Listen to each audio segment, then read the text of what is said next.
sense that they're playing off Western countries and the Russia against each other to try and get some kind of leeway, to try and get some kind of political room under a sanctions regime. I think perhaps the most complicated country on the continent is the South African case, because South Africa is not facing sanctions, doesn't really need the kind of political support that a country, say, like Zimbabwe or the Central African Republic might need. And I think to understand South Africa, we really have to understand the political history of Africa over the entire 20th century. And this is something that I think a lot of Western analysts grapple with because of the inability to contend with topics like racism, like colonialism, like imperialism and neo-imperialism. Because South Africa was the last African country to gain independence. And throughout the worst years of the apartheid regime, there was a lot of support coming from Western governments for the apartheid government. And it was indeed the countries of the East that provided the support that anti-apartheid activist military required to stand up against the apartheid regime. And so for someone like Cyril Ramaphosa and many of the senior representatives of the South African government, I imagine that there's a slightly different interpretation of the history of relationships between all of these regions of the world, and is colored by this history that Western analysis finds itself incapable of providing because of this partial understanding of what African history looks like when you're viewing it from Africa. I would say the vast majority of African countries have embraced a more neutral tone and have refused to take sides, again, because of recent political history. We're talking about nation states that are still navigating European excess. When we think about, for example, the Mediterranean crisis, the refugee crisis in the Mediterranean, and the subsequent militarization of the Sahel region, many African countries are having to navigate effectively losing sovereignty over their boundaries because of European politics, because of European security concerns. We're talking about, I think initially, the moral hazard of neo-imperialism, I think, is what many African countries are struggling with, because it really is caught between a rock and a hard place, a choice between the last 10, 20 years, whereby the political relationship between Africa and Europe has really not been one of equals, has really been one of being consumed and being seen as a place that is only valuable for its natural resources, and being stuck with Russia's neo-imperialism in Ukraine, which also then has that political familiarity, albeit from a slightly more abstract position. And I think that's why neutrality kind of appeals to a lot of African countries, because we don't want to forget the recent history. We don't want to repeat the recent history, even though there is a recognition that what is happening within Ukraine is fundamentally unjust. Welcome to another episode of the Nick and CJ Show. I'm one of your hosts. I'm CJ. What's up, Nick? What's popping, my friends, my family? It's good to be back. This is Nick and CJ closing the show. We're closing the show today. Savvy and JB was live earlier. Fantastic show. Savvy and JB is on fire, man. Killed it. Now that was a great report, and we've been breaking this down ever since the beginning of the conflict, CJ. How many segments have I done about the West losing Africa? Countless. I can't even tell you. How many of those segments exist on the NATO left? They don't exist. People like they invite Matt Dust. Oh, we're going to the same person. Yeah. They invite Matt Dust on, though. Yeah, Matt, they didn't have Matt Dust as their specialist. That's who Anna Kasparian brought on to tell the left why we should support Ukraine. So there are Black people in Africa, there are Africans that know the crimes of Western countries and the imperialist Nazi sympathizing Western powers. The NATO establishment, the Margaret Thatcher establishment. These are people that are still worshipped. Ronald Reagan. These are people who supported apartheid in South Africa. And the West think they are arrogant enough. They're arrogant enough to believe they can trick South Africa into supporting them, the people who supported apartheid, over the people who gave material support to end apartheid.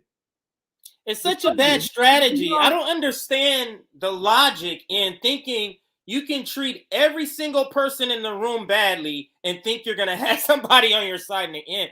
It's such an illogical strategy that capitalists have of this endless growth, you have to treat people good. For example, the climate issue.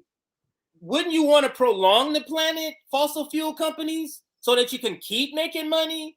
Wouldn't you want to find a way? Like it's such an illogical. Just so it's almost like a self-eating flesh disease. It's just eating itself. Yeah. So you have Africa who sees through this because of history, as that amazing presentator on Democracy Now! Just explained. You want to know who don't understand this? Nina Turner, apparently. So we have black people in Africa that is resisting NATO, but you have the progressive left, black sock dems like Cori Bush and Nina Turner that's all in. Nina Turner like, I get it, man. We gotta stand for Ukraine because if we was invaded, we want that to happen to us. That clip is gonna air later today. Unbelievable that you have people, and they're one among the worst because this information, as I showed you, CJ just showed you that clip. I'll show you the clip from Spanish TV where they was like, "Hey, have you guys seen the history of this? You guys know CIA was in Ukraine? I didn't know that." Like they wasn't even on some pro-Russian shit. They was like just presenting information. Like, I don't know if you guys know this, but this happened here too. Then there was a clip from Indian TV where it was the same. You had Lula calling out the German chancellor and Joe Biden to their face on this. But we are supposed to believe, CJ, that the NATO left accidentally got this wrong. Everyone in the world sees through this, but the NATO left accidentally got it wrong. Marianne Williamson apologized for this, and we're supposed to not call it out. We're supposed to feel unity with these people that are going along with one of the biggest military-industrial complex psyops of my lifetime since the Iraq War. Go ahead, CJ. Nick, it has to do with them latching on to progressives in the squad, and let me explain. I'm going to bring it to everybody. So if you go, hey, I'm latching on to these people. If you built your platform, for example, through the Bernie industrial complex, this is your livelihood. These are the people. This is what you're going to keep until the end. Yep. So latching on to those people, but those people, the AOCs, they're now careerists. They're not active. So now they're latching on to the Democratic Party. So you see what I'm saying? It's just people are latching on to the other people, and the Democratic Party is moving to the right. Yes. So as the Democratic Party move right, they have to move right, Nick. And that's what's happening. Go ahead. Sorry, my bad. But it's so pathetic because you have people who still believe in the DSA strategy. They still believe that they have to run within the Democratic Party, support the Democratic Party, and everyone else, according to Crystal Ball, is unserious. They grow up, children, if you don't believe in taking over the Democratic Party and primarying Joe Biden. Meanwhile, Bernie Sanders like, fuck, I don't give a fuck. I'm with Joe Biden. Pramila Jayapal sent a tweet that Biden 2024. As it's literally not like there's political stories about this. They're writing about Marianne Williamson potentially running. Bernie Sanders and the establishment left are straight up ignoring it. You think they ain't heard it? You don't know? You think they ain't heard about this, man? Come on, man. Get out of here. That's why I did that story, CJ. That's why I did that story with progressives. Immediately after the State of the Union, they came out in support of Biden and said, this is why we need support Biden coming forward, because, they're doing the propaganda. They said he's shockingly progressive. That story, I might pull it up here. What that story was talking about. You think that wasn't planned because they didn't hear about Marianne Williamson running? Think about this, guys. You think they just not going? They don't know what the fuck. They're trying to go quickly. Yeah, they got going quickly. Oh, quickly! Some people are going to get in. Everybody endorse. So you're already on a progressive side. That's exactly what's going on. And I actually have a segment. So save that. Whatever. I'm not saying don't say anything right now. I'm saying whatever article you got, save that for that, because I have a segment called it's a case study QB video. I don't know if this is what you're saying on this video, but if Biden doesn't run, Bernie will. It's been confirmed, and MSNBC reported it this morning. And that's why Biden's 100% going to run unless this motherfucker is literally in the fucking grave. He's going to run unless he's in the grave. And that's why this is the greatest irony. Bernie says he's going to support Biden if he doesn't run. But meanwhile, Marianne Williamson supporters, to show you guys how unserious these people are, they view us as their biggest enemy. They have no criticism of Bernie Sanders and the squad, who's about to straight up sell them out, who have no interest in their movement. You would think that a channel with 30,000 subscribers is not the biggest obstacle, right? But they hate us more than they hate the progressives who sold them out. The same way that Nina Turner hate us and she hates Jimmy Dore more than the Progressive Caucus who refuse to endorse her. You guys can see that imbalance. They hate the people on the bottom. Meanwhile, the people on top, Massa. No, it's okay, Massa. It's okay if you betray us, Massa. But meanwhile, on the bottom, they want to treat all of us harshly. It's the way they colonize your mind, right? That's why I have the exact opposite approach, where people on the ground, people with no power, people on the bottom, I give them all the benefit of the doubt, in the doubt in the world. But if you're part of the ruling class, if you're supporting Ukraine, part of a capitalist institution, and you're allied with them, why are we supposed to give those people benefit of the doubt, but we don't give the ordinary people? Fuck them. If you better not work with them or you read Brown Lines, you better not organize with those people. But you're going to forgive Bernie Sanders all day for these betrayals. You're going to forgive the AOC and the squad for their betrayals. See, once again, the logical inconsistency is what gets me. I'm not used to that. Like, I'm from a culture where we call that shit out. Where there's like, like you can be your way, and I respect people living different lifestyles, right? You can be your way, but if there's inconsistencies here that clash, I don't vibe with that. And that's the left. That's the left. That's the problem. And don't forget, people, those 2 clips will be dropping tonight. We got a couple of clips dropping after the show. But let me just show you the second question that is asked, and let's listen, because it's more on imperialism, and it's I love to zero in. And like I said about Democracy Now, and I think you have a clip with Democracy Now later, but Democracy Now, we're showing these clips because Democracy Now is the few corporate channels, that brings on good guests. It's not that the people have great takes, the anchors. It's that they do allow, like Seymour Hersh was first on this show. That's the example. It's that they are actually willing to bring on guests that nobody is willing. I like the fact that they host debates. They do so much cringe ass shit every day. Like pushing Russiagate. They obsessed with January 6th. She constantly doing whether you guys, I will have to explain how she does it, but she does pro-Ukraine propaganda all the time.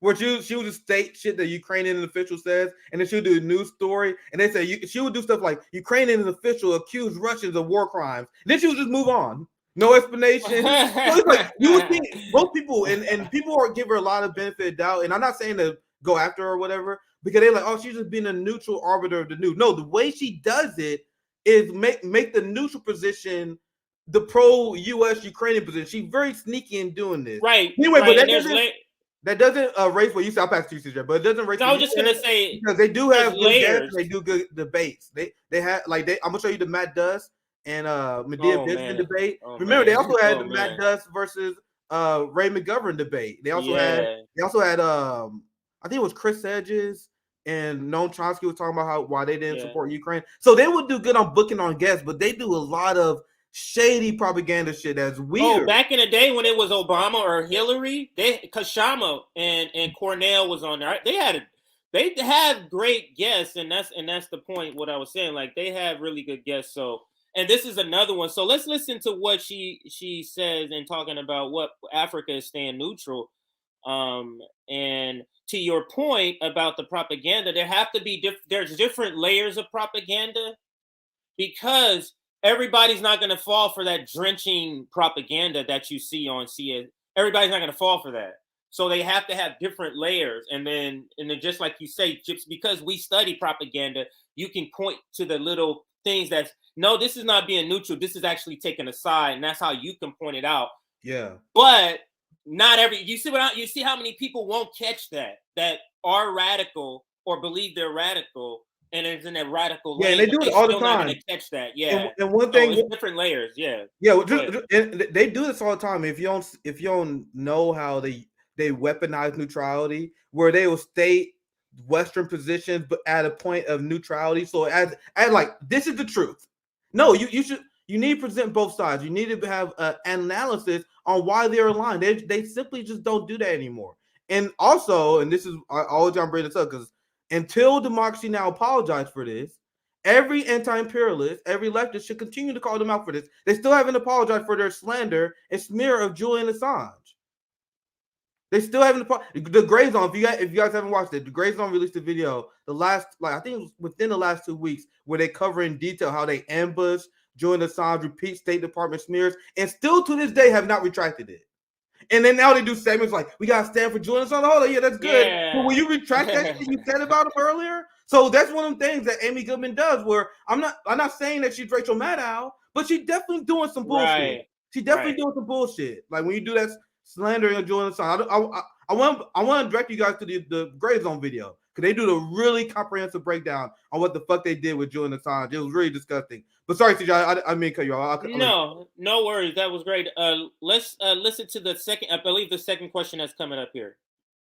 And Angela, could you also, you talked about this also in your foreign affairs piece, if you could speak specifically, you've just spoken about South Africa and others, if you could speak also about Uganda more and also Cameroon that are both, in the case of Cameroon, France, and in the case of Uganda, the US, they have support from the U.S., but from the West, but also are receiving military equipment from Russia. If you could talk about that, Russia now being the largest exporter of military weapons to Africa.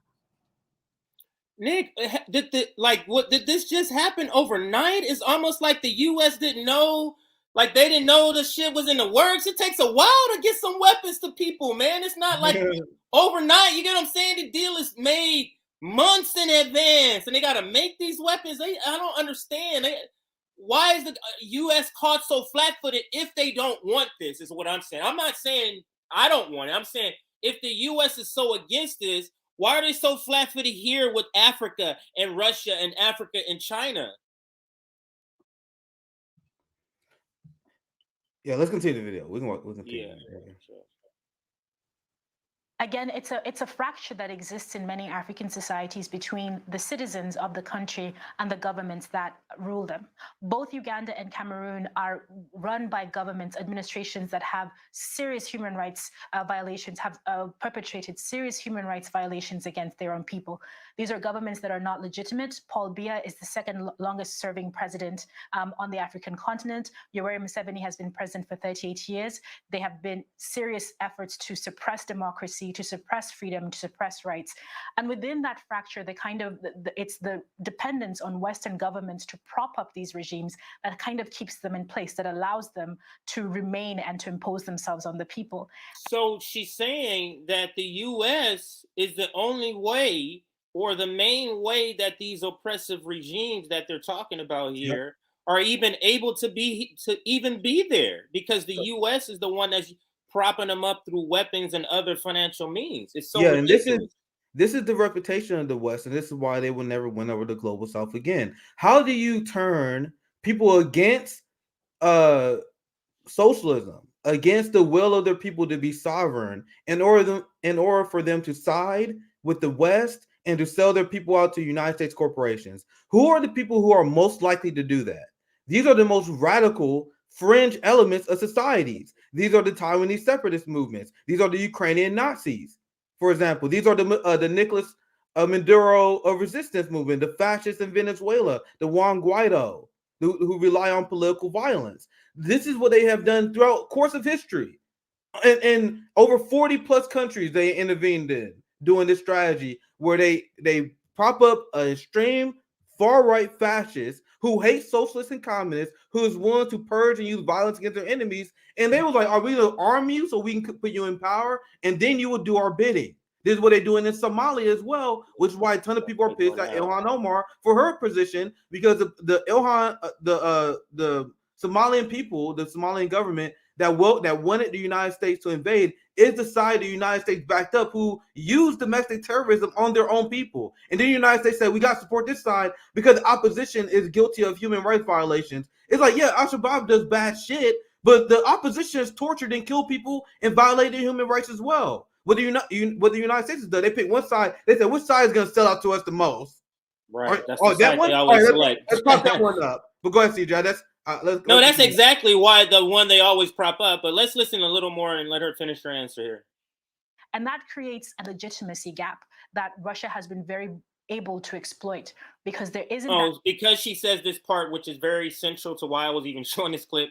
Why Russia and China, she's not speaking about China specifically here, but Russia and China, to me, is able to exploit this gap because of the history. Like, and they're not even trying to make amends. That's what's so weird about capitalists is like, when are you going to understand you got to treat somebody good if you want people to be on your side? It's just so bizarre to me when you're thinking it's a violent ideology. This is what Marxists preach. It's a violent ideology that their plan is to rule the working class with the iron thumb, using violence. And they are so confident that their military industrial complex, that their prison industrial complex systems is so strong, they treat people however the fuck they want. What are you gonna do, bitch? What are you gonna do? You gonna rise up? We will tear gas you. We'll tear gas you. We'll kill you. And then we will smear you. We'll call you a terrorist. We will ruin your reputation. We'll make it hard for your family to advance. Good luck with the next revolution. They are gangsters. The most gangster people, as Chris had just explained, is in our government.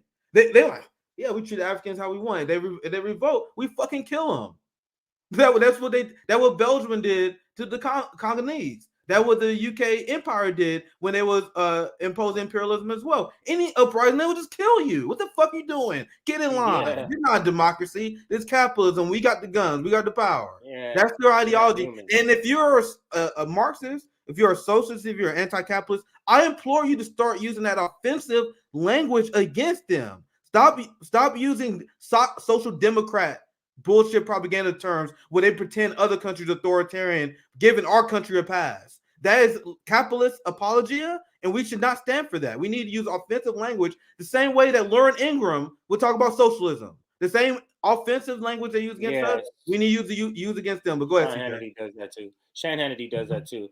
Let's let her finish out here, and then we can close out this introduction. Press rights, and within that fracture, it's the dependence on Western governments to prop up these regimes that kind of keeps them in place, that allows them to remain and to impose themselves on the people, and that creates a legitimacy gap that Russia has been very able to exploit, because there isn't that ability to put pressure on these governments. There's no domestic pressure that can be put on Paul Biya, for example, because the opposition has stopped to exist in all but name. There's an ongoing conflict that he has been able to sort of paper over in the public consciousness. There hasn't even been, the same kind of multilateral response to the conflict in Anglophone regions of Cameroon that we've seen in other conflicts, including in Ukraine, even though the scale of death is significant, the scale of violence is significant. And so these leaders are exploiting that democratic gap, that legitimacy gap, to be able to play these two sides against each other. Uganda, for the longest time, was a favored country in the West, was a massive recipient of aid, and still is a massive recipient of aid, has participated in military training exercises with the United States as late as 2020. The United Kingdom provides a lot of development assistance, to Uganda, and yet the Ugandan people have they cannot hold the president accountable. And so it's that democratic gap that makes it possible for these leaders to try and seek out ways to play off the Russia versus the West. Uganda purchasing arms to use against its own people and also to impose itself in the conflicts in the region. This is really the challenge that is facing a lot of African people, that I think if you asked the citizens of these countries, you definitely find a little bit more moral clarity and a little bit more empathy, even, if you will, with the Ukrainian cause. But because they're represented by leaders who don't represent the will of the people, who have been propped up by Western governments for the better part of the last 40 years, there really is no way to get that legitimacy except on the whims of, or to get that action, except on the whims of the leaders. And right now it is about political survival of those individual leaders rather than there being some larger moral cause that is being pursued here. It's really about surviving another 5 years, Biya surviving another 5 years, Museveni surviving another 5 years, another 10 years, and leaving their chosen successor in place. Wow. So she brings a very, very interesting point here. She said she talked to the average African person. They are sympathetic to the Ukrainian cause, but they have no power to sway their leaders who more pro-Russian sympathy. Well, I would say to that, if you talk to any person and ask them about the plight of the Palestinians, if you bring up how the United States invaded Iraq and any of these crimes, they'd be like, yeah, that sucks, man. Wish we can do something about it. But hey, you see how I'm fucking struggling right now? To her second point, which said Africans are worried about the next 5 years. What's going on right now. The West is like, oh, let's grin and bear it. We all in this together. As there's a grain shortage in Africa, right? Right. They thinking long term because they're privileged, so they know they got 20 years. They looking forward to their grandkids. They got college savings saved up. They know they living for generations. So they're like, let's engage in this economic war with Russia. And Africans are like, we sympathetic to Ukrainians. They can be sympathetic to anyone out here. We just want to survive. That was my interpretation of that video near the ending there. Very interesting point of view, and definitely one accuracy I believe as well. I think that's I don't know. I don't think this is different than what you were just talking about. I mean, I think this is completely different. Or I don't know if it overlaps, but I think because the question was, she was asking, like, what are some of the reasons some of these other countries could be abstaining or voting no against sanctioning Russia? I don't know about Uganda. I don't know if you know if they're abstaining. And she's saying how there isn't some moral reason they're doing it. She was kind of going through all the reasons some of these countries are doing. She's saying it's not a moral reason they're doing it. They're doing it more out of self-preservation. They're trying to play Russia against the United States. They're propped up by it, and that's what they're trying to do. And that's what I thought she was saying about the Uganda. I don't think that was anything what you were talking about, though. So wait, if these leaders were installed by the West against the wishes of the people, why aren't their leaders pro-West instead of pro-Russia? And that's why I was saying in response to what she was talking about, because she's saying that individual African people sympathize with Ukrainian people, and my response is the same way they would sympathize with anybody if asked about it, right? But it's like, and she said these people don't really have influence over their government, and then she explained that Russia influenced their government over the West, which brings up Raka's comment in response to what I was saying as well. Wait, if these leaders were installed by the West against the wishes of the people, why are they pro-Russian? Which goes back to the stories that I have covered before, because people not falling for U.S. propaganda no more. They said you can say even Ugandans, even if they're corrupt, Ugandans too aren't falling for that shit. And you can say this, and this is her point, but I think she's trying to make another point which is irrelevant mostly, right? You can have sympathy for the Ukrainian people, which I do, while not taking a side on the war. So she said that people are sympathetic to Ukrainian people, but then she kind of like criticizes the African leaders for not taking a side in the war. It's like they're not focused on that. They're not focused on taking a side. They focus on staying neutral. Why wouldn't they be considering the history of the West? Correct? So if you ask anybody, do you feel bad about Ukrainian people when you want this conflict in? They will say yes. But should we take a side? Should we arm the Ukrainian Nazis? Hell no. Why should we extend this war that will only hurt us in the long term? It's been hurting Africa. It's been hurting the global South, right? So why would we continue this war when we were about 5 years? That's my interpretation of that. But go ahead, CJ. That's my last thought. I have a story. I have a quick story. Great. This is a quick story. Unless you have anything else on that. Actually, no. Let me just do the introduction because people are. Yeah, go ahead. Yeah, you can do the introduction. Let me do the introduction, and then Nick has a story coming up, and then let me toss up the graphic. So if you haven't seen it, Hakeem Jeffries gets completely destroyed by Jose Vega. And this is more in a controlled setting where you can come up to the mic and ask a question or speak. And that's what he did.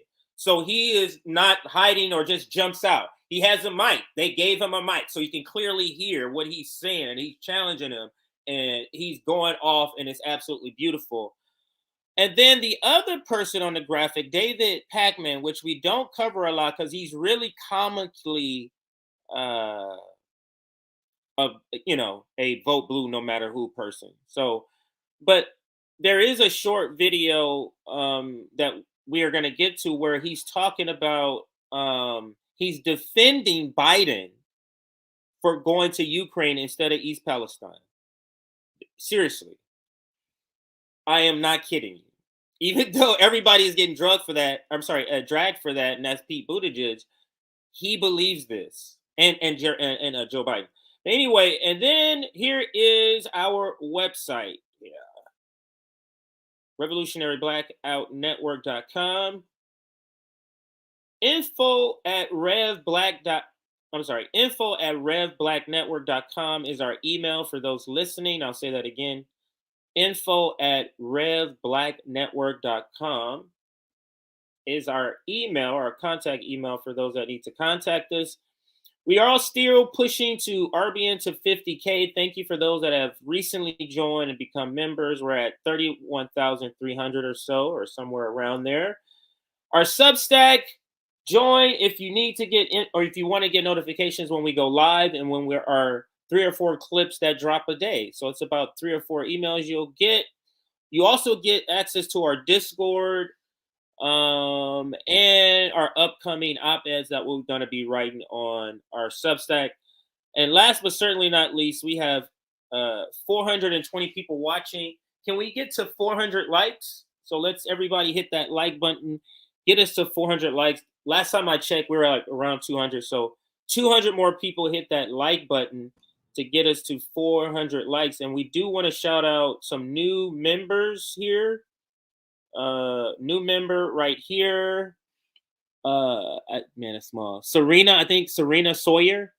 Thank you, Serena Sawyer, brand new member. Nick, and another new member here, George. I think that's Batch. I think that's how you say it. So thank you to the new members. Let me just make sure no one else at the last second added membership. And that's another thing I forgot to mention. We now have memberships.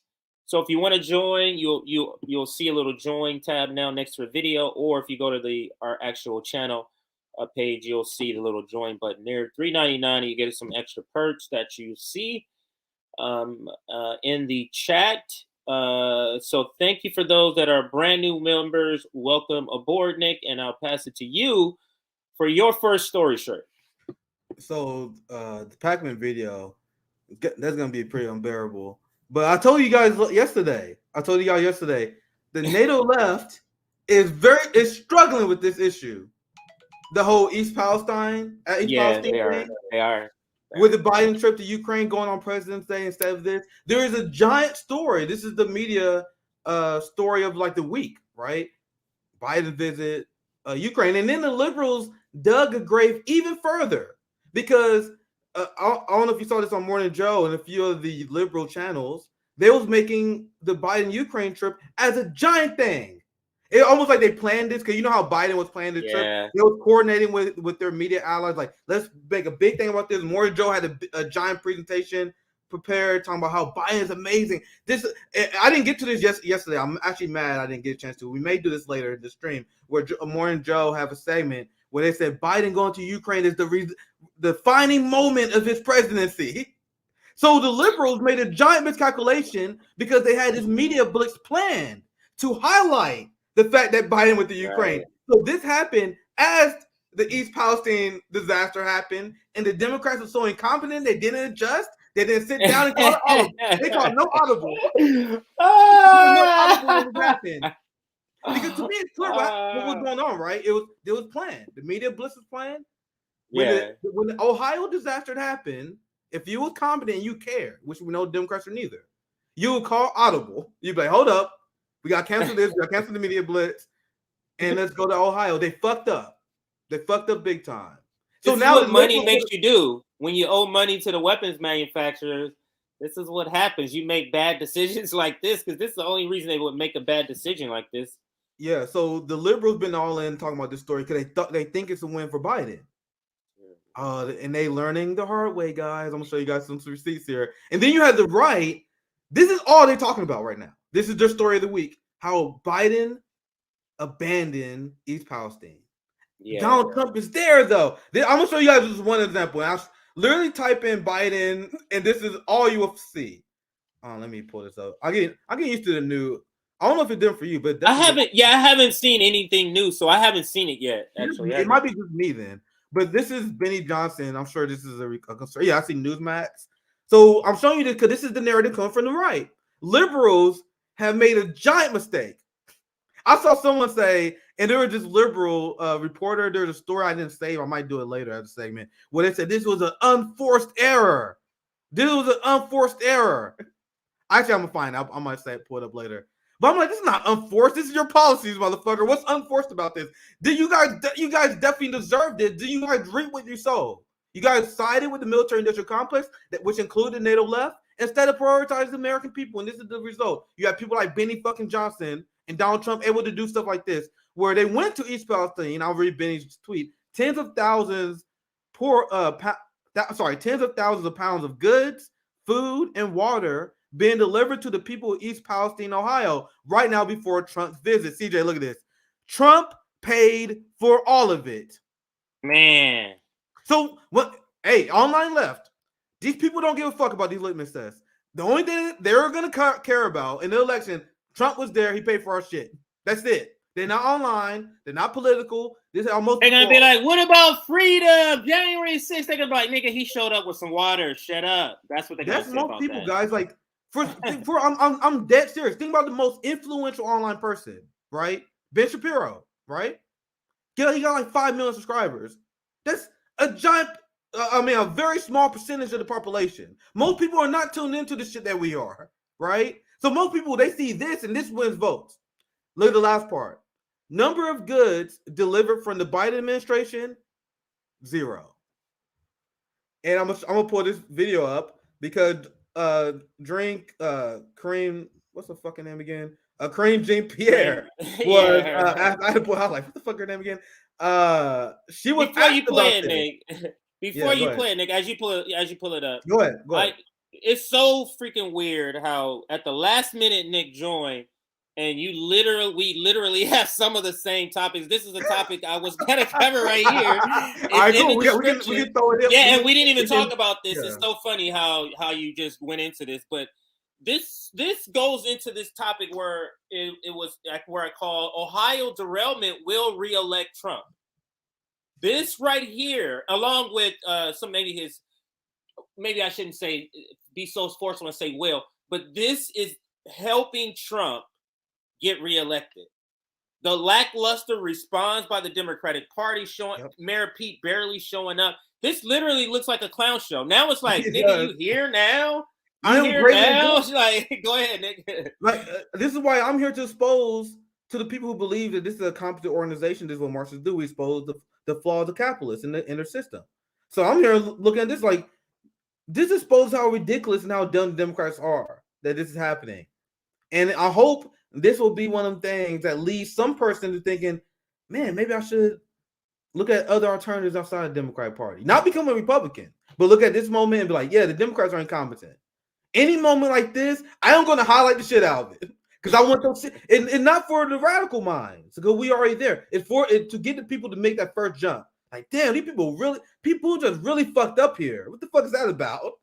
Right? This is one of those strategies you use to get people on your side. Now, this is not a long clip. I I literally found this clip as you was talking. Like, it wasn't part of my segment. I just threw this together because I was interested in seeing this. Because it's like Kareem Jean-Pierre is asked about Biden. Anyway, I'll let you go. First of all, the president frequently visits the sites of many natural and man-made disasters. And this situation in East Palestine has clearly required a multi-agency response from the federal and the state level. So I guess I'm just struggling to understand why the president wouldn't go to East Palestine. Does it simply not meet the bar for a presidential visit? This is the moment where liberals realize they fucked up.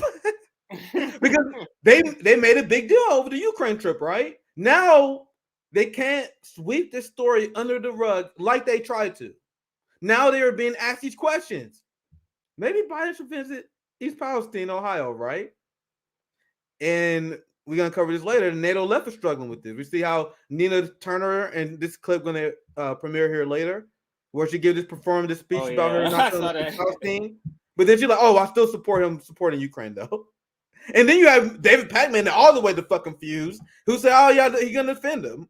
So you see how they're just struggle? How do we criticize him on this issue while remaining in the good graces of the Democratic Party where the Ukraine is a cult, where you can't deviate?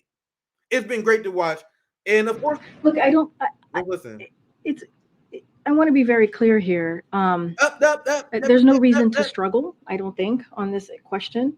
I think when you look at how the federal agencies have responded from day one and took this very seriously. Hey, CJ, so when the American people hear, like, imagine you're one of the people that suffered through this event, and you hear the government officials say, don't worry, we're taking this very seriously. Does that sound persuasive to you? No. Like, you one of the people that are upset at the government. You hear this conference, and you hear it say, oh, don't worry, we know what we're doing. We on the case. Oh, never mind. I guess all my concerns are done. That's a horrible answer. Maybe on Reno 911, but so they are struggling. They're struggling. And to your point, yeah, they're struggling. Go ahead. Guess who else is struggling? I don't know if you saw this. Hold that, CJ. CJ. Okay, I'll hold it. Go ahead. The order. That's good. I'm glad you got that. But look, let's hold that. Hold that for a second. I'm gonna show you guys this. The liberals are struggling. You didn't know when to interject that part. The liberals are really struggling here because you see they're getting hammered by this. They get hammered by this. I saw this. Oh yeah. This is the problem. I'm gonna show you a video before that one, but this is after the honeymoon of the Ukraine thing because they thought that was gonna be a giant victory for whatever the fuck reason. They're so out of touch. Only 40% of American people support funding Ukraine. That's the most recent poll. You guys seen it? I broke it down. Only 40%. But for some reason they thought this was going to be a big win. I've been watching this shit. Like, it's hilarious. Actually, we'll do the statement later on the stream. Showing you guys the morning Joe statement. I'm going to show you guys how they talked about it before this happened. Now you have liberals that's like, holy shit, how do we counter this? Look at this. This is some Democrat blue check shit lib account, right? You see her all the time on here. Fox News is now positioning Biden's show of support for Ukraine as a direct affront to those affected by the train derailment in Ohio. There's a narrative being planted here. Watch how support for Ukraine is framed as incompatible with U.S. national interest. What a persuasive argument, Caroline. I know what Caroline's gonna do. She's gonna go to Ohio. I'm like, you understand. Biden was there in Ukraine because it's very important for U.S. national security interest. They're like, what the fuck are you talking about? Yeah, it's like nigga, eggs is $10, man. That's what people are gonna say. Because there's a narrative being played here. What narrative? You mean the reality that anyone who's not a Ukraine brainwashed NATO simp cult, NATO leftist cult, can't see that Biden cares about the Ukrainian people more than the Americans? That's obvious to everybody. But now the liberals are like, holy shit, this narrative is building that Biden don't care about the American people. So this tweet, and I've seen a few others, highlight what we were saying, CJ, that liberals know it too. They know they fucked up. They're like, oh, fuck, this about hurt us. Real bad. So, and now this is my tweet, and I'll pass to you because you can show your people this part first. Yeah, then I'll show that. Yeah. Starting to realize they fucked up after Biden abandoned East Palestine, Ohio, in order to promote forever war in Ukraine. So, Caroline or all the NATO leftists, Nina Turner, who says she support the Ukraine funding, good luck going to Ohio and explaining that Biden went to Ukraine because, hey, him going to Ukraine not incompatible with their struggle. It's important for U.S. national interest. Surely they will care. Good luck with that argument, CJ. So in line with this subject, Ohio derailment could be the thing that pushes Trump over the top. This and it's connected with the fact that he's against the Ukraine funding. So not the sense that, let's say these people are for Ukraine funding, but it's like, dude, could you not just wait a couple of days and come out here and visit us first and then go do that? He's against it. So this story kind of covers both, how he's against the Ukraine funding is here and also the Ohio derailment. So this could very well be that thing that puts him over the top. But let's listen to Pete Buttigieg, and he's asked a very awkward question for him. And I haven't seen this yet. Mr. Secretary, would you still be here if President Trump wasn't here yesterday? Yeah, the timing of my visit is based on trying to be here with the community, but also trying to not be in the way of NTSB. Maybe I got that timing right. So he was letting NTSB do their job. That's why he was at home eating popcorn. Because he was letting NTSB do their job, man. That's a very awkward question to be asked. Why are you just here because Donald Trump announced? That's literally what he was asked. Go ahead. So people have been asking Pete Buttigieg recently because it's obvious favor that the Biden administration did for Pete because he dropped out, even though he had no reason to in order to help him win. So it's obvious to literally everyone except the Democratic Party code that Biden gave Pete Buttigieg a favor. You become labor secretary, whatever, in order for dropping out, and that will help you prepare you to president later. So everyone been saying since then, Pete Buttigieg, especially after you took maternity leave, what the fuck do you actually do? What? This is the argument the right has been making, and now more people hear it, and that's more persuasive than what he is saying. So people have been asking him. You actually do. What is your job, man? Yes, CJ, I know you know this as well. That's why you laughing. So for the last year, people have been asking him, what the fuck did you actually do? So Pete Buttigieg would just ask why he was not there. You want to know who his response is? I don't want to get in the way. You know what the fuck? You're the labor transportory. How will you get in the way? You are admitting that you're essentially useless. I can't be there. I'll get in the way. Oh, surely there's nothing I would do that would help this situation. So it's better if I wasn't even there. So lead to the question again. What the fuck do you do, sir? We'll go ahead, CJ. Sorry. Here is the rest of Pete. And I rewinded a little bit. Mr. Secretary, would you still be here if President Trump wasn't here yesterday? Yeah, the timing of my visit is based on trying to be here with the community, but also trying to not be in the way of NTSB. Maybe I got that timing right, maybe not. But the most important thing for me right now is that doesn't wind up allowing people to change the subject and block needed rail regulation. How come President Trump came here before you? Do you think it was a mistake for Biden to go to Ukraine before coming? That boy is being aged real fast. Do you remember people who just was the young progressive upstart? And they was like, oh my God, he's so young. Progressive. Look at this dude. He aged so much, bro. This man is stressed. He is stressed because he's getting roasted in the media every single day. Oh, man. This man aged like he's the president, bro. Let me show you guys. I think your video is over, right? Because actually, your video is timed perfectly. Because you saw how Pete Buttigieg is struggling there, right? So yeah, look at the contrast, right? The contrast on the right, Republican to Trump. The video I just showed you, I'll pull it up again, just so you guys can see it. Just so you guys see the contrast. Where it's a party. It's a party here. Like there's cameras everywhere. Trump was out there shaking people's hands. I was showing videos of that yesterday. It's like a big Republican event now, right? Compare that to Pete Buttigieg. Pete Buttigieg is escorted away from media while his press secretary makes herself known. People are just like, bro, I'll take 2 minutes. See, this shit's aging the shit out of me, boy. You go out there. Can't deal with this shit no more. I can't deal with this shit no more, bro. I need to send my press secretary out there. Remember, the job position I said shouldn't exist. I made that argument since day one on the channel.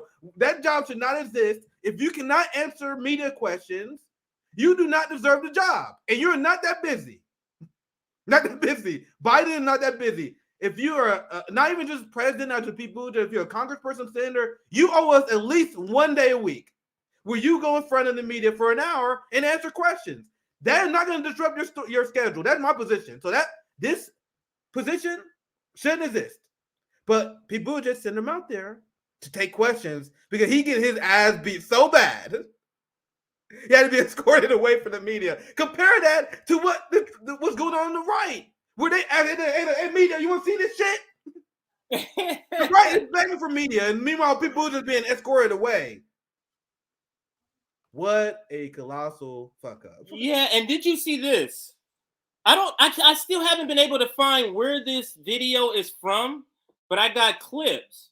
And this speaks to the I might do this segment. We might do this segment later because I seen this video literally as I was doing research today where it said, and I think it's on the same speech where it said Donald Trump exposes that Victoria Nuland was responded to made up. Let me see if I can find it.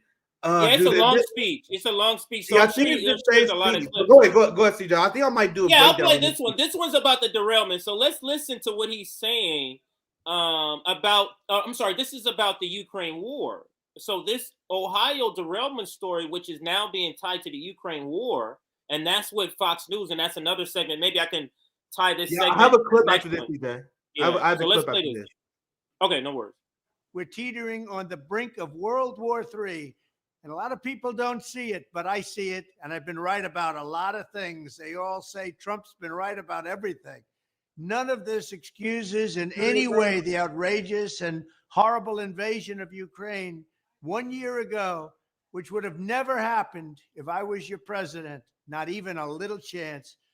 But it does mean that here in America, we need to get rid of the corrupt globalist establishment that has botched every major foreign policy decision for decades. And that includes President Biden, whose own people said he's never made a good decision when it comes to looking at other countries and looking at wars. We have to replace them with people who support American interests. Over our 4 years in the White House, we made incredible progress in putting the America Last contingent aside and bringing the world to peace. And now we're going to complete the mission. The State Department, Pentagon, and national security establishment will be a very different place by the end of my administration. In fact, just into my administration, it'll be a very different place. And it'll get things done, just like I did 4 years ago. We never had it so good. This motherfucker watches Tucker Carlson every night. This man this boy is plugged in on the Ukraine right. This dude is gonna steamroll. I cannot wait. You want to know what I can't wait to see, CJ? I cannot wait to see the NATO left try to oppose Trump on this issue in particular. Because as the presidential election heats up, we see Trump's strategy. It's clear. It's clear. He's gonna run as the candidate to have a critique of the military-industrial complex as the anti-war strategy against Joe Biden, who Bernie Sanders already pledged his support to. So what's going to happen when Bernie's going to be confronted with Donald Trump calling out the NATO establishment? That's crazy. What's going to happen? This is crazy. Like, this is going to be very interesting to watch. The NATO left deal with this. We already seen the massive struggle. You're going to have the Republicans who are like Matt Gaetz, that's calling for to defund the Ukraine war, put American first. He literally put that bill on the floor, Ukraine fatigue bill. How do AOC challenge Matt Gaetz on that? You know what I mean? For the first time, I've seen the Democrats have to run from the debate from the Republicans. I remember when I was younger. When I was younger, it was perceived to be the exact opposite, where the Republicans was these evolution denying George W. Bush Jr. Republicans. You had all the Sarah Palin style Republicans that was considered dumb, that can't defend their ideas. Now it completely flipped. Now you have the Democrats who consider the dumb party, and the right, and the Martin Taylor Greene, the right, like, debate us on this issue. Discuss policy. Democrats are like, no, we're not going to do that shit. We don't want to legitimize those ideas because, you know, their ideas are better than ours. If their ideas was better than yours, it wouldn't be legitimized, wouldn't it? But they know. They know. Let me show this part here. See that? Unless you have anything else to add, because I found this earlier. I have not seen this. I'm pulling this up because you played that video. I read a caption. So this is the caption by this is another right winger. So this is what the right is running with, Jack Posobiec, I believe, and he said, "Holy shit! Trump just publicly confirmed the U.S. State Department was behind the Maidan uprising in Ukraine." What? I haven't seen this yet. Let's if it overlaps, will you play? I'll fast forward a little bit. Let's see. No, go ahead. Because I have not seen this yet. World War III has never been closer than it is right now. We need to clean house of all of the warmongers and America Last globalists and the deep state, the Pentagon, the State Department. Bro, you see what he just said? He said we need to clean house on all the warmongers and neocons. No, Donald Trump, he hired Mike Pompeo and John Bolton. So I suppose all the time how you cannot talk, sir. But I am viewing this through the lens of the deeply unserious electoral system, right? So Donald Trump, he's going to run a campaign, and you already see he's leaning hard into this. Where he said, I'm going to get rid of all the war criminals, all the neocons, like Joe Biden and Anthony Blinken, for leading us to leading us to World War III. Hell, look at Bernie Sanders even support this. Look at the insanity, the military. This is the message that he's going to be spreading to the Midwest, where I live. Boutique leftists, this is going to destroy the Democrats here. This is going to destroy them. Let's watch this part again, and I'll play a little bit more because I watched this for the first time. So this is very interesting to me because this shows how Donald Trump is going to attack him, which is a much improvement over 2020, where CJ, remember the statements where I said Donald Trump is a moron who's running a horrible campaign? Unlike 2016, he realized he fucked up in 20, and now he's going to go back to the 16 strategy where he pretends he's an outsider. He's going to fight the neocons, which the Democrats prove they are. Right. Wow, they're proving them right. That's the problem. That's the problem. Yeah, they're proving them right. I'll go back to the first part again. I'll play a little bit more as well. World War III has never been closer than it is right now. We need to clean house of all of the warmongers and America last globalists and the deep state, the Pentagon, the State Department, and the national security industrial complex. One of the reasons I was the only president in generations who didn't start a war is that I was the only president who rejected the catastrophic advice of many of Washington's generals, bureaucrats, the so-called diplomats who only know how to get us into conflict, but they don't know how to get us out. You listen to Mike Pompeo and John Bolton over peace activists regarding Julian Assange. He's on fire, but I'm not gonna let him.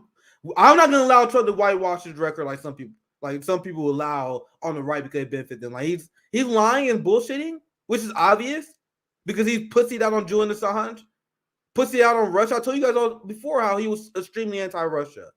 He supported the coup in Venezuela. So I do want to emphasize that Trump is bullshitting, but this is going to work because how many people know I know? How many people know this? There's not many people in the Midwest going to be sitting like, oh, man, Donald Trump, you lie. What about the Venezuelan coup? No, they're going to see this part, and the only thing they're going to think about is the fact that Donald Trump is anti-war. That's the only thing they're going to think about. That's not my analysis. Not my analysis is completely irrelevant. That's why I want only to say that once. It's complete. My exposing Trump as a fraud is irrelevant to how Midwestern voters are going to accept this. Let's continue. For decades, we've had the very same people, such as Victoria Nuland and many others just like her, obsessed with pushing Ukraine toward NATO, not to mention the State Department support for uprisings in Ukraine. These people have been seeking conflict. One thing I want to say, because this always bugged me when Trump say this shit, and Trump supporters say this, when they say Trump is the only person who didn't start a war. You guys know that's the one time the establishment rebuked Trump because Trump wanted to invade Venezuela. That was a story where he was like, why don't we launch a ground invasion in Venezuela? And the establishment was like, no, we got to do this. You know how Operation Condor? We can't do that. So this whole thing that Donald Trump was rebuking the establishment, there was a point where the establishment actually pulled Trump out of warmongering shit. I just always got to bring that up for the people who believe that Donald Trump is anti-war. That is not true. If it was up to him, he would have started a war in Venezuela. Anyway, I'm sorry. I let the clip continue. Confrontation for a long time, much like the case in Iraq and other parts of the world. And now we're teetering on the brink of World War III. And a lot of people don't see it, but I see it. And I've been right about a lot of things. They all say Trump's been right about everything. None of this excuses in any way the outrageous and horrible invasion of Ukraine 1 year ago, which would have never happened if I was your president, not even a little chance. But it does mean that here in America, we need to get rid of the corrupt globalist establishment that has we already saw this part, but I'm going to let this play. We only got 2 minutes here, so I'm going to let this part play now. And that includes President Biden, whose own people said he's never made a good decision when it comes to looking at other countries and looking at wars. We have to replace them with people who support American interests. Over our 4 years in the White House, we made incredible progress in putting the America Last contingent aside and bringing the world to peace. And now we're going to complete the mission. The State Department, Pentagon, and national security establishment will be a very different place by the end of my administration. In fact, just into my administration, it'll be a very different place, and it'll get things done, just like I did 4 years ago. We never had it so good.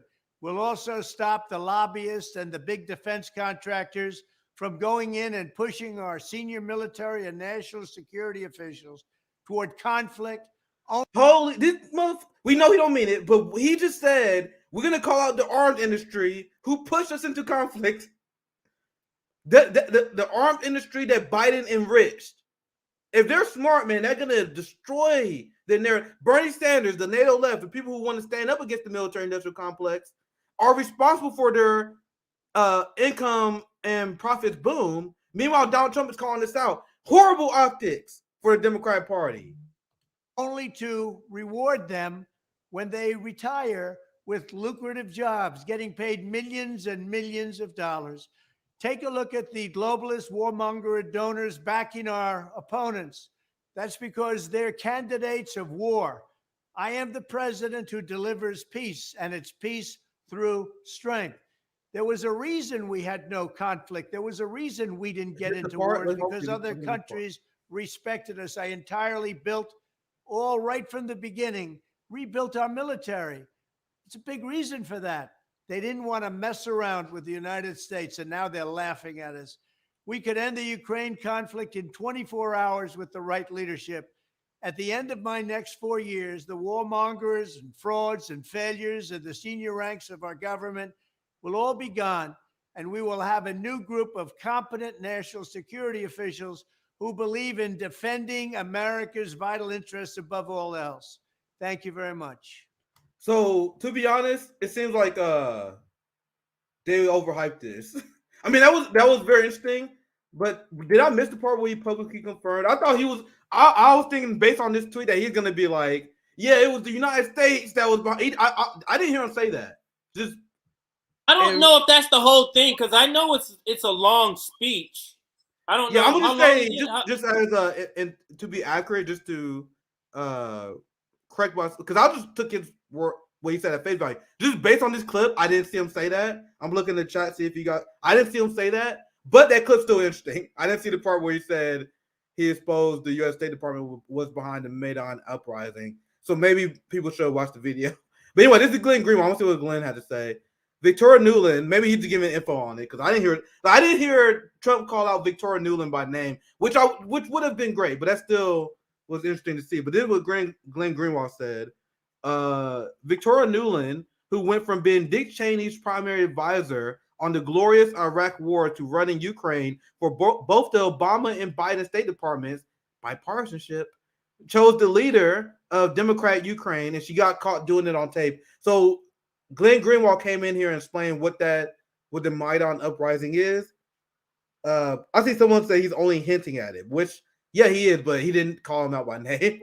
That's definitely overselling. We expected him going full throated. Yeah, that's why I thought the hell I was wait, what? But anyway, sorry, go ahead, CJ. So we'll finish out this segment with this slightly mini segment within the segment, because I do want to get we're gonna go to Joe Scarborough. So let's get the conservative, one of the top propagandists. We have Tucker Carlson, but we also have Sean Hannity. And what Fox News is doing right now, and a lot of conservatives, you see how, because they don't care about these people either, but they recognize an opportunity to kind of solidify the white working class. They're kind of like, you know what I mean? They kind of if they reach out, then they're solidifying them for their party. And you can clearly see that. And it's sort of blatant in this clip. It's only a 5-minute clip, but I think we might watch half of it. So let's watch a little bit of it. Sean Hannity, just going over some of the pain that talking to some of the people on the ground in East Palestine. This is a problem for the Joe Biden administration. Over the past few weeks, the community has shown the tough and resilient heart of America, and that's what it is. This is really America right here. We're standing in America.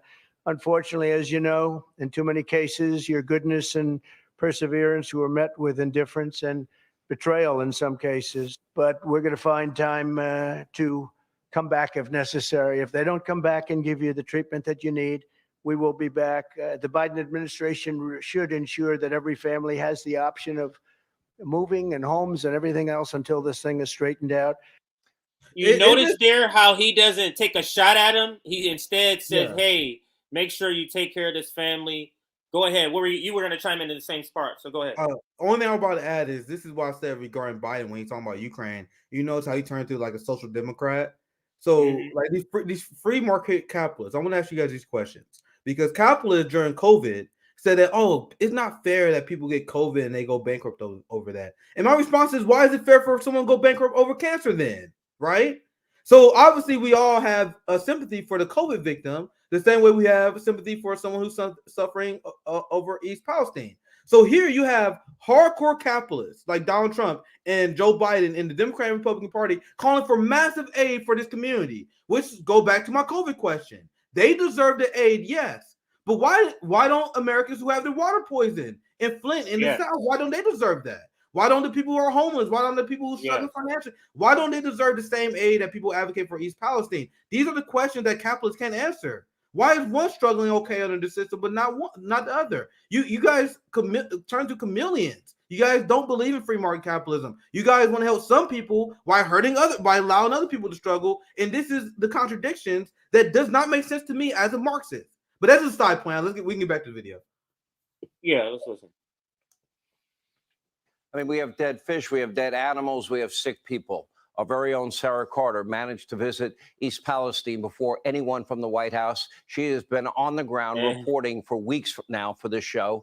And today she did ask local people what they think about the response from Joe Biden and his administration. Here's what they said.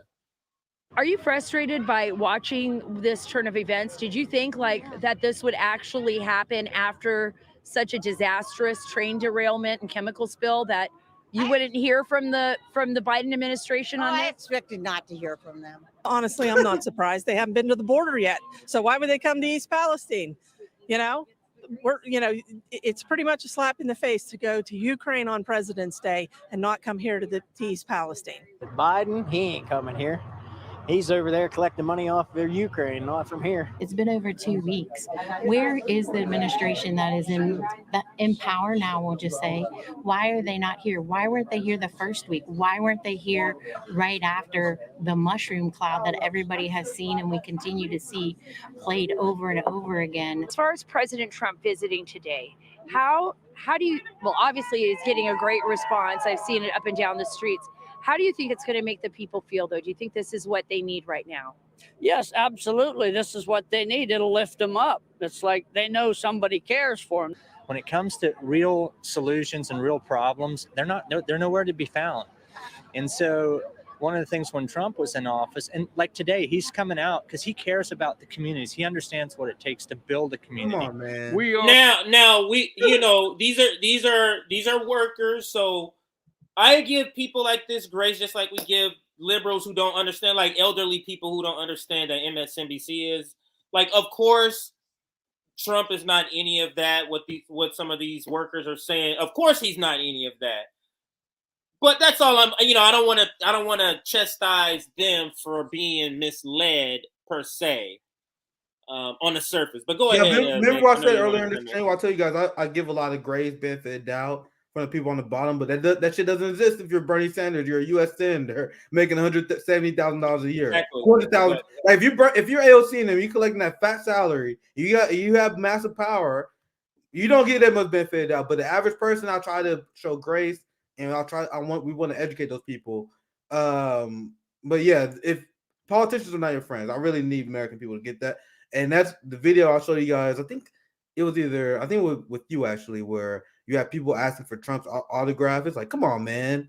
Like, he's a fucking politician. The fact that you guys treat politicians like celebrities to the point where you ask for their autograph is exactly why we're in the point we're in. And I just want people to understand that. I'm not trying to attack you, sir, for doing that. I'm just saying, I got to say it to teach you, right? Like, don't do that no more. Stop doing that shit.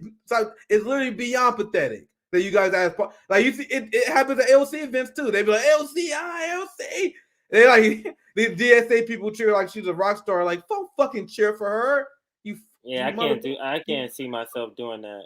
Yeah, to me, it makes more sense. Like, if you hire a janitor and they come to your house and they walk in the door, do you like, janitor?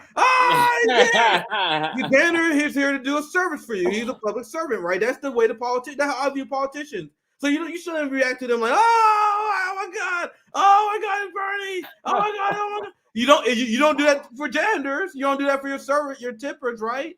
So these people work for you. The politicians work for you. So why you treat them like a celebrity?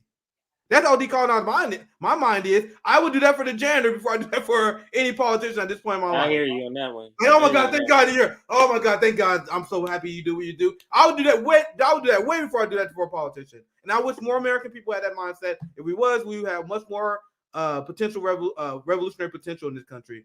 Anything else you want to add, CJ? Yeah, just that everybody can go and see for themselves on Fox News. They just turned up the coverage on this because they see an opening here that that they can go and get the white working class sewn up in the middle of the country and have these states sewed up electorally.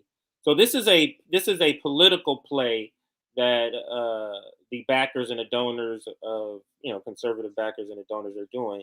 So, but it's good that they're shining a light. But let's just like we always temper with these people. It's for them to have a political game. Don't think they're doing it because they are suddenly are moral. The same people that are sending money over to Ukraine for weapons. So let's not. So unless you have something else, I'm gonna show you this. There's more in Joe's video. I'm not gonna watch that much of it. Literally not. I want to show you guys how liberals how they set themselves up. Like this is before the massive backlash. Now they got to explain themselves. Like this is not even that long ago. Like this is textbook Morning Joe nonsense. Look at the title here: a defining moment of Biden's foreign policy. And look at the glowing. And once again, I'm gonna just play it. It's gonna be very short. I'll just play just a little bit. And then I'm gonna show you guys how they were covering this and how they set themselves up for this failure. Right. Richard, let's talk about the last couple of days for the President of the United States. A study in contrast. In Kyiv, he's walking the streets almost a year since the war began of Kyiv alongside President Zelensky, a place President Putin a year ago thought he would be walking freely. And then yesterday, these dueling, contrasting speeches. The President Putin first defending the war, making wild claims about who's actually responsible for the aggression in Ukraine. And then the president... Wild claims that is backed by historical facts. Like what? So you notice how they never explain what he's lying about? They said, "Oh my God, Russia keep lying," but we're not going to tell you what they're lying about. Because I saw a Putin speech where he's like, "You guys know the history of the Maidan coup, how they backed out the Minsk Accords." He can't say he's lying about that because that's a fact, right? Let's continue. And making this rally effectively, this speech where there are American flags being waved, Ukrainian flags, Polish flags, where he is standing up for democracy, standing up for freedom, and making a statement. Oh my God! You see how this was the narrative that they was gonna go with before the East Palestine, Ohio disaster? Yeah, they was probably all in on this. Oh my God, it's such a win! Look at the date on this. Is literally yesterday. It was yesterday before they did the huddle and the audible. Like, holy shit, it's not working. They were still going with it. I want to do the segment yesterday, but I ran out of time. Let's watch just a little bit more. I don't want the segment to go too long, but to the world that the United States and Europe will not back down from this. This is the signature foreign policy moment an issue for this administration. I thought the president, in some ways, separated himself both from his immediate predecessor. We've gone from America first to alliance first. This is an allies-based American foreign policy, big difference. But this is not an allies-based foreign policy. This is a U.S. sluggish approach to foreign policy. This is the United States holding the gun to every single Western ally, threatening EU officials and demanding that they fall in line. But you see how they plug it as, oh my God, Biden, and they always say this all the time on this channel, on MSNBC. They said Biden, his amazing accomplishment, that he brought all the countries together. No, he didn't. He put a gun to these motherfuckers and said, you in or not? That's what he did. That's exactly what they did. They brag about it. They taint the UK economy. The economy is shattered, in shambles. Europe is struggling right now because of the United States forcing them into this. But look at how they phrase it again. Separated himself both from his immediate predecessor. We've gone from America first to alliance first. This is an allies-based American foreign policy, big difference. But also from Barack Obama. We're not leading from behind here. We're leading from ahead. And very big difference there. This is a much more assertive United States prepared. Remember when I told you guys I do not regret Trump winning in 2016 at all? I don't regret my vote for Jill Stein at all. At all. Because there was a headline that said Hillary Clinton was planning on having a more hawkish foreign policy because she saw what Barack Obama was doing. She saw the drone strike king who took George W. Bush Jr.'s 2 wars and changed it to 7. And she saw Barack Obama like, you pussy. That's it. I can pull the receipt up again. I'll show you guys a while ago. Hillary Clinton about to go. She was openly saying she was going to double down on Barack Obama foreign policy. So then Biden took office and did that. He was like, this whole thing where you guys pussyfooting around Russia, we're not doing that no more. This whole thing where we asking our allies nicely, not do it no more. Jim Crow Joe in charge, motherfucker. We ride hard here. You fuck with us, or we gonna go after you. Let's continue. to project power. Again, and I think Joe and others mentioned it before, echoes in some ways of JFK, echoes of Reagan, echoes of 41 after Saddam invaded Kuwait. The idea that this aggression against Kuwait will not stand. The idea that the acquisition of territory by force would turn the world into the rule of the jungle. We cannot allow it to succeed here, or it could potentially succeed elsewhere. So I actually think this is a defining moment of the Biden foreign policy. You know, I'm so glad I'm Richard, for him. you brought up 41 because that's who I was thinking of. You had, of course, 43, George W. Bush, who, while he put together a large coalition when he went into Iraq the second time, there was always a feeling that it was sort of a go it alone. You're either with us or you're against us. Joe Scarborough is trying to tell you guys that unlike Iraq, we're not telling people you're with us or against us. We are persuading them. Because you guys know George W. Bush famously said, you with us or against us. He's saying that Joe Biden is not doing that. The exact opposite of reality you get on this channel. This is why I tell you guys, the United States, American people are the most propagandized country in the world. China, Russia, or any other country, the DPRK has nothing on this. And then with Barack Obama, his administration was a reaction, of course, to the excesses of the Bush administration. It was not a reaction. It was him doubling down on George W. Bush's policy. This is the shit that liberals say to cope with the fact that Barack Obama is a war psychopath who dropped so many bombs he ran out. Let me continue. And then, of course, Donald Trump, who wanted to blow NATO apart. So you're so right. This is a return with Biden. This is a return to more of a George H.W. Bush, Harry Truman approach, where you. They're just saying it. They were just saying it, and this is the party that the progressives think they shifted to the left.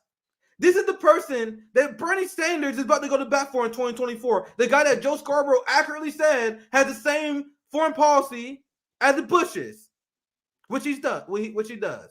You can't absorb them just like you absorb the Lincoln Project because of Donald Trump and not have to absorb their policies. And that's essentially what they're doing. But let me show you this in the same... I don't know if you've seen this, but it's like it kind of proves how they already had this planned out, this Ukraine trip. Even media got the script. All of media got the script, and it's just as a collage of all of them talking about it. Watch this. Joe Biden has put solidarity ahead of his own personal safety. Air raid sirens and no real guarantee of security. As air raid sirens blared. This was incredibly dramatic, Andrea. It was historic as well. Historic, timely, and brave. The first American president to go to a war zone with no U.S. military presence for security on the ground. American presidents have made dramatic trips before. Nixon to China, Kennedy, Reagan to the Berlin Wall, and presidents have visited U.S. troops in war zones, but never like this. To find a day of this kind of presidential bravery in a war zone, you've got to go all the way back to 1864. With Biden's trip to Europe, he is welcomed as not only frankly the savior of Ukraine, but also the savior of Europe as a whole. It's historic. It's the first time that a U.S. president has gone into an active war zone that the U.S. military does not have control over. And against all odds, it was successful. The continuing threat, quite literally sounding all around the two leaders. The skies here are not safe, and in fact, an air raid siren went off while... It is a clown show to me, man. This shit literally made me laugh. Let's continue. We continue. While President Biden was here. Seeing the American president there, walking the streets of Kyiv while air raid sirens literally sounded in that moment about possible incoming fire from Russia. The wail of an air raid siren. Air raid sirens wailing in the background. Seemingly undeterred by an air raid siren. Undeterred by the sound of air sirens. President Biden's ability with his aviators on to walk through in broad daylight. Maybe he's undeterred by dementia. Maybe he doesn't even recognize it as I don't know. He think he in fucking New Jersey right now. He had no idea where he at. The swagger of this trip. Oh my God, the swagger of this trip. Oh yeah, Dude. they all got the script. Let me hear the swagger part one more time. I gotta hear that. Jesus. Walk through in broad daylight in Kyiv. The swagger of this trip, not just the execution of the secrecy, but the swagger of it on display on the streets of Kyiv. You guys know how historians look back at Nazi propaganda?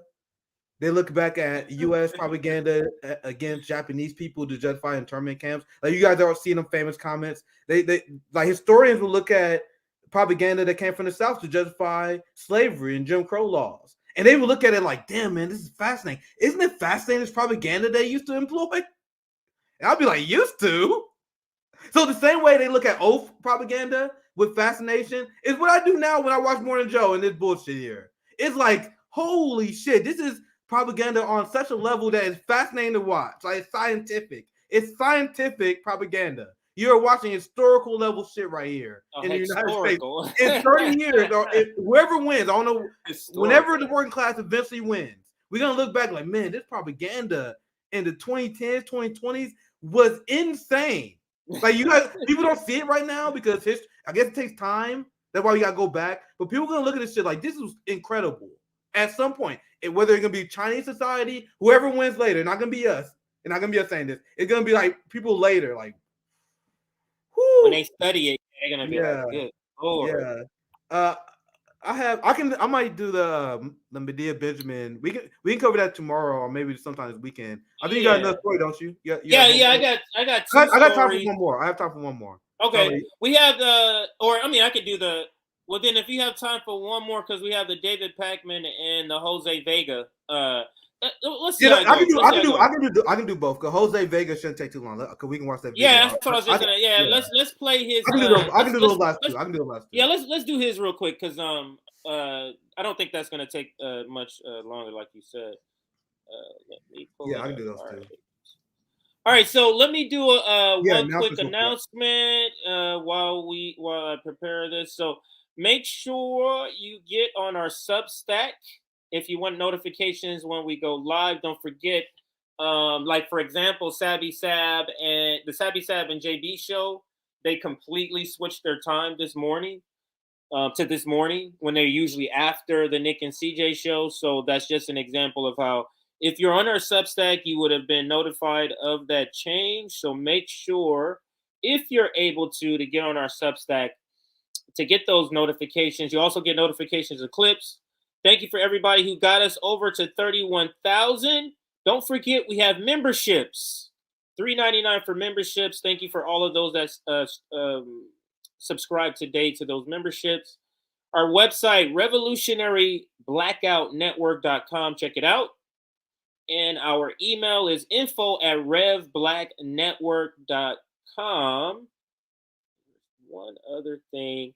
Let's like this video. Let's get us to, we're at 610 people watching. We have 400 likes. Can we do another 150? Let's target 550 likes. 550 likes. And now let's bring up the next video. And this is Hakeem Jeffries actually getting called out. I didn't put out the name. The actual name is Hakeem Jeffries gets his ass handed to him. And that is actually how I would describe the slaying that Jose Vega does. And now we can just call him by name, because now he's known by his name, because he did AOC. He did some other progressive. I forget the other progressive he did. I haven't seen this video yet. I've seen it on the timeline. I haven't seen this video yet, but it's going to hit you good. They're calling everyone now, and it's great work. It's great work. Yeah. Period. Like, this is going viral. It's like the last time I checked, it was like at 300,000, but I'm sure it's well over that. I haven't seen it yet. Yeah, I've been, and it's only like 2.5 minutes. So let's listen. You just let me know whenever you want to stop. I already know you're gonna want to stop because he really slays them in this video. So let's listen. The UN Security Council had a meeting yesterday, and Ray McGovern spoke to it. He is a former member of the CIA, and he testified in support of Seymour Hersh's article on the United States bombing Nord Stream pipeline.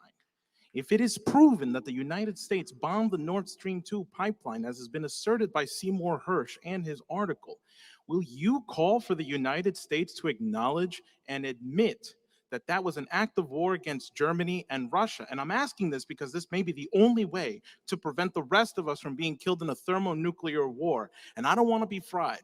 Don't you think the media should be reporting on whether or not this is true? And don't you think you should be inquiring into whether or not this is true? Well, thank you for the question. One, I've got no information to suggest that the United States was involved in bombing the Nord Stream pipeline. Yes, you weren't briefed on it. Sir, you got your chance to ask a question. No, hold on, wait, pause real quick. You weren't given information because he. See, I have a different take than people, and I want to change people's mind on this. I know I may not be the majority in this, but my plan is to change people's mind on this. Because some people ask me, like, why do you interrupt Marianne Williamson during the interview? And I explained it, and a lot of people are like, oh, that makes sense. In my follow-up stream, where I said, she told me she has 20 minutes, right? So why should we allow politicians go on a long-ass rant where they start off on a lie, where the premise is a lie? And then what Hakeem Jeffries was planning on doing here was to go on a long-ass rant where the premise is a lie. So why are we expected to allow the politician to finish out his bullshit lie because of decorum? Because of civility? I told people, I said, hell yeah, I interrupted Marianne. Oh, true. I said, hell yeah, I interrupted Marianne Williamson because I'm not going to let her go on my channel and bullshit my people. If you're a politician, you shouldn't be expected to lie to people. And then when you called out for it, you guys pull civility. You guys see how that's a weapon used against the proletariat? So that the video immediately started off with that, where Hakeem Jeffries started off with a lie. Jose immediately calls him out for that. They're like, no, come on, man, you're being rude. Let him finish his lie. Play that part. Let him finish his lie. Let him finish his long-winded lie. So I want to change people's opinion on this, because I don't think I'm in the majority in this yet. But I am pro interrupting politicians. I am pro that. And not rude. It's actually great journalistic behavior. I don't know if you're changing anybody's mind. I think everybody agreed. I can't remember. Yeah, we covered another protest he did. I know we covered another protest we did maybe early last week or 2 weeks, a week and a half ago. We covered the last one he did, and we were talking about this too, and how he kept interrupting. We made a point how that was like his style. He was like, no, you start to say stupid. Oh yeah, Richie Torres. He was starting to say stupid shit, and then he's like, no, I'm gonna cut him off, because that's the strategy, to take them and lead the listener down the wilderness. But let's listen to how he handled it. He completely destroys him. He explicitly says you weren't briefed on it. Shouldn't you inquire? So here's what I'll say about, I think, President Biden's leadership generally as it relates to the Ukraine and Russia. We committed an act of war. What are you doing to respond to that? We have to hold Biden accountable. Listen, you're from Brooklyn, right? You know when to call bullshit when you see it. So do I. This is bullshit right now. And I that does not silence him. See, this is my point. He's destroying him. So of course they want him to shut up. And the reason I see anyone in the comments now that agree with me, because we're based at RBN. Yeah, that's what I'm saying. Everybody agree with you. I didn't get why you thought people wasn't going to agree with that. Go ahead. The reason why I say this is because the Democrat ops keep winning the crowd over. We know they got ops and people planning inside. But in the general population, it's considered rude when you go to the events and call these people out. So I see anyone here agreeing with me here, because we are based. But you guys see how the crowds keep turning on these people? Because they get uncomfortable. They feel awkward. Like, man, it's just awkward. Yeah, come on, man. Let them talk. Like, no. We should pin these people against the wall. And this should be our culture. Look at how they do in France. No, don't let him go on a long bullshit lie. Cut him off. If they drag you out, let them drag you out. If they drag you out, that shows their weakness. Then the next person speaking, they drag that person out. The next person speaking, they drag that person out. How would that look?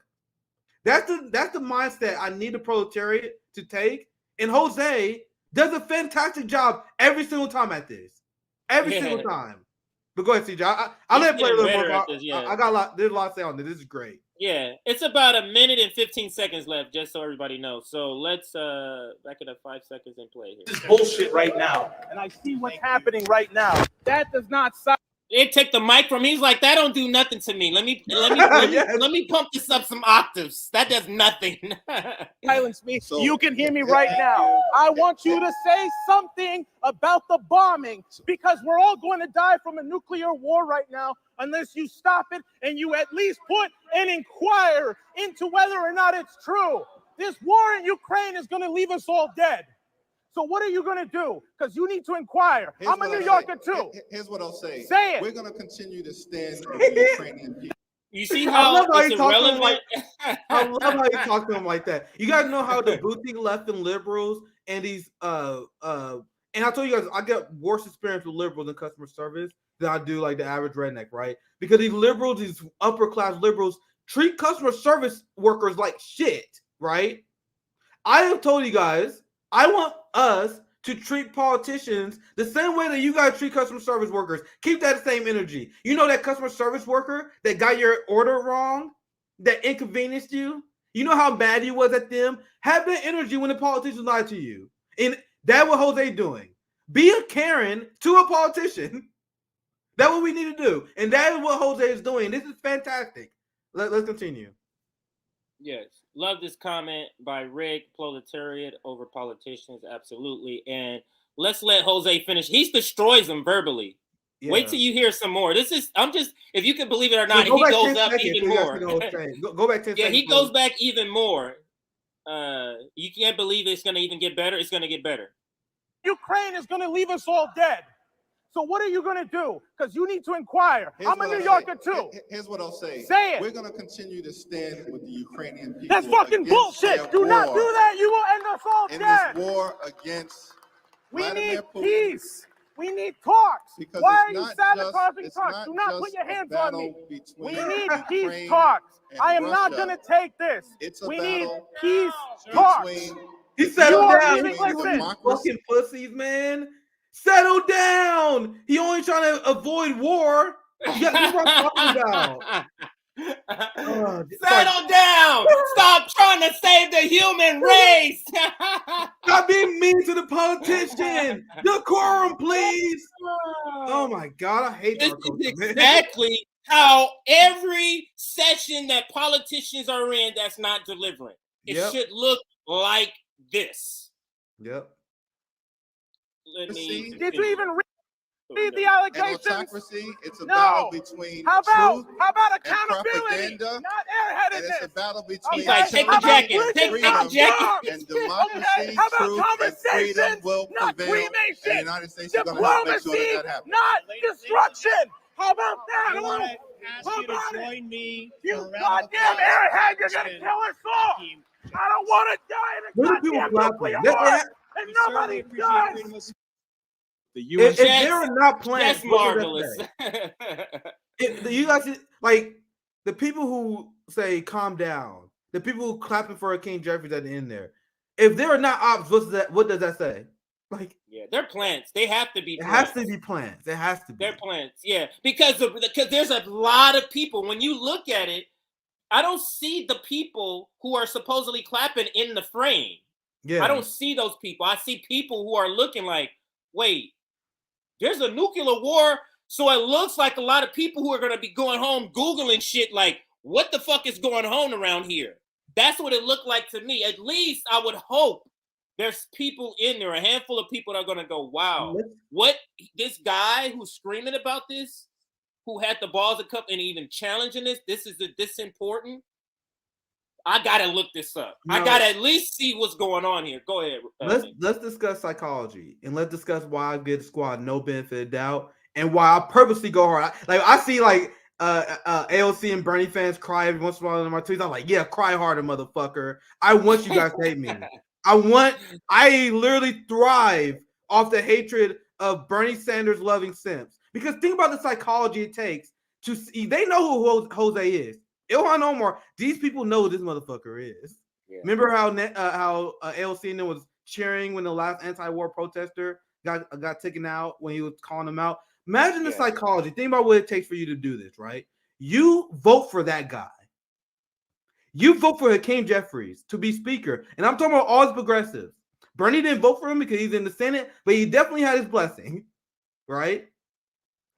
You see this guy get called out by an anti-war protester the way he did.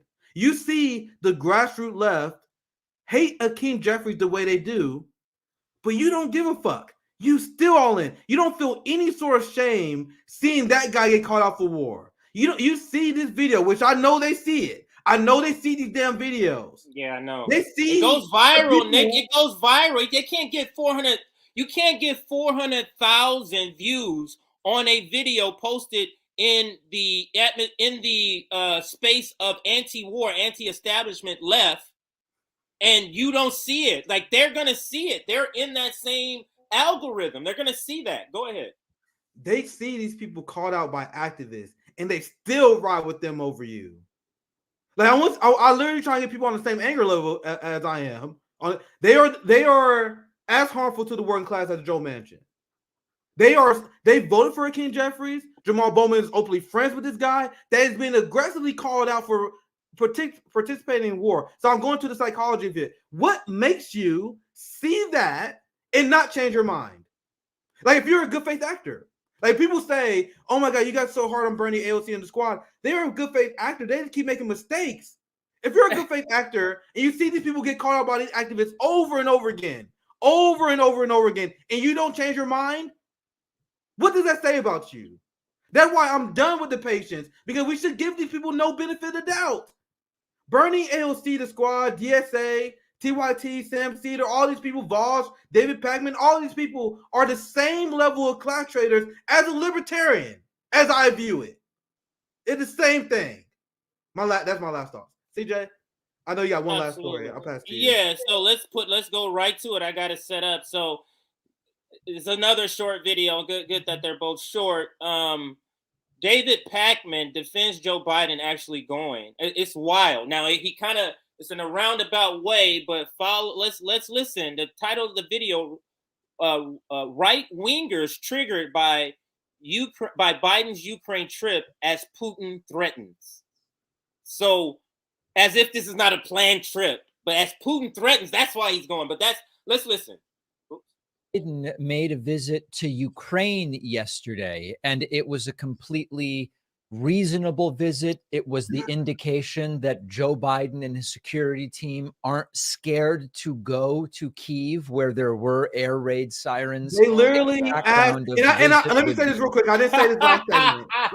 I meant to say this because I didn't include this last segment. You know how they were pretending that Joe Biden's being all heroic for going to Ukraine despite the sirens going. Oh my God, Joe Biden's going to an active war zone. Motherfucker, the United States asked Putin for permission like a bitch. And Putin said, oh yeah, okay, Biden, you can do this trip. I'll allow you to do this trip. Russia allowed that to happen. So they keep saying that Biden made this great sacrifice. They got Russian permission. And they never include that in any of these segments. And that I'm sure David Pakman won't either. No, because they want to make him look heroic. It's all about, because that's what they got. And it's so weird how they all coordinate. And we saw that in that previous video in the previous segment. But let's listen to more of David Pakman. It's more of just nonsense like this. The Ukrainian president, Vladimir Zelensky, and yet Republicans are absolutely furious. Some even borderline defending only Republicans. As Putin has you see how these people manufacture consent? I want to keep playing. I made my point short. But you see how they manufacture consent? He says Republicans mad over a trip to Ukraine. The job of the boutique left is to erase legitimate Marxist and communist criticism of the Democratic Party. It's not Marxist and working-class people that calling this out. It's only Trumpers. The same thing they did to the anti-war rally. Not a collection of working class people to come together to resist the U.S. imperialist machine. It's just a bunch of Republicans and right wingers. Yeah, Rachel Maddow did the same thing. Actually, that's the same. That's right. So let's listen. Suspended the New START treaty, the most belligerent signal recently since the invasion of Ukraine. Oh my God! Everything. He may indeed. The United States pulled out of 2. I covered this yesterday. The United States put out 2 nuclear armed treaties, including Donald Trump, the guy you guys claim is a Russian puppet. Let's continue. I want to stop because everything he says is a lie. No, keep stop. That's why I told you. That's why I told you. I'm telling you, you gotta keep interrupting because literally it is jam packed. You cannot get through it because you're gonna be like, damn, I can't let this shit go. No, I'm telling you, man, like stop it. Like we gotta knock down these points because this guy, he's the reason why to me he's a bad propagandist, easily spot because he does this. He packs too much. Yeah, it's too aggressive. He packs too much. Yeah, it's too much of it. So let's listen. At least considering the use of nuclear weapons in this conflict. And it is difficult to know where to start, but let's maybe start with the statements from Vladimir Putin. The Associated Press reports Russia suspends only remaining major nuclear treaty. Why is that the with only US. one remaining? Russian. You notice how you're not going to ask the question? Why is that the only one left? David Pac-Man. Why is that the only nuclear treaty left? Let's continue the video. I think that question says but that's the escalation. We pulled out the two other ones, but you pulled out the last one. You escalatory. It's ridiculous. Russian President Vladimir Putin declared Tuesday that Moscow was suspending its participation in the New START Treaty, the last remaining nuclear arms control pact with the United States, sharply upping the ante amid tensions with Washington over the fighting in Ukraine.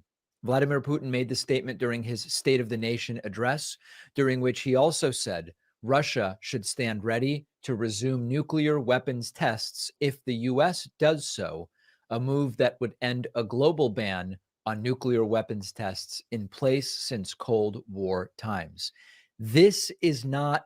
You didn't hear the part where it says if the U.S. does so? He skipped over that real fast. These propagandists always do that. They skip over it real fast, like that Chris Hayes report. I unfortunately didn't get a chance to do a segment on, where he was like, yeah, the right are acting outrage over East Palestine, but it was actually Donald Trump that helped deregulated the trade industry and Barack Obama too. But you see how they were hypocrites? They like sneak this shit in and never emphasize the point, like David Pakman just did there, where they read it real fast and never emphasize it.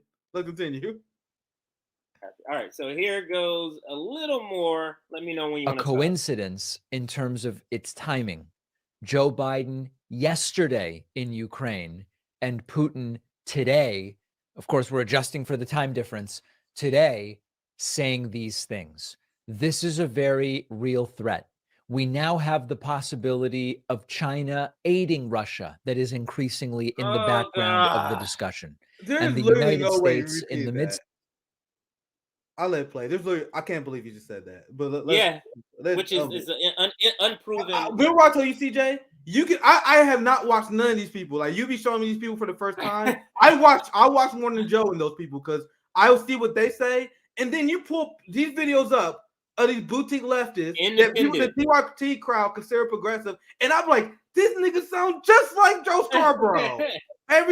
This sounds just like when I do my opposition research against corporate media and you show me independent left media, it's the same fucking thing. And it blows my mind every time.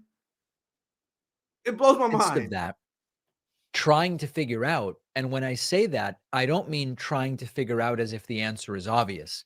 I don't mean like Trump's trying to figure out how tariffs work. Well, it's like we know how tariffs work. We are genuinely trying to see what possible diplomatic paths forward there are while continuing to support Ukraine militarily. This is a good point, CJ. I want to read this comment because this is also why I think it's important that we break this stuff down. This is from Earth Centered 11. I know people here understand how insane this is, but good to hear what people like this think. And this is why I'll show you guys what Morning Joe says. This is why we show you what Tucker Carlson says. This is why we show you what the NATO left says. As Marxists, we need to study our enemy, know what they're saying, and be able to break down their points. This guy is dead fucking serious right now. His audience is dead serious. And we're going to run into these morons. And that's why we got to study our enemy. But anyway, I love that comment. Let's continue. We're going to run into these morons.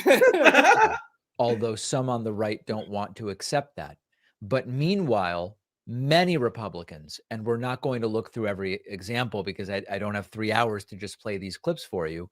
Republicans criticizing Joe Biden for this trip to Ukraine. And remember that with a lot of these things, it's always, we're going to criticize no matter what. Biden hasn't gone to the border. Kamala hasn't gone to the border. They go, well, why do they criticize no matter what, David? Also to the wrong. These people have no critical thinking skills. Why do they criticize no matter what, David? Think about it, guys. We criticize no matter what because there's always shit to criticize. They're always doing bad shit. David Pakman, like, oh, these poor politicians always got to worry about these nitpicky American workers. The American workers always find something to complain about. Yes, do better. And that's what you should be calling for your politicians instead of complaining that American people are nitpicky. Class interest here, sirs and ma'ams.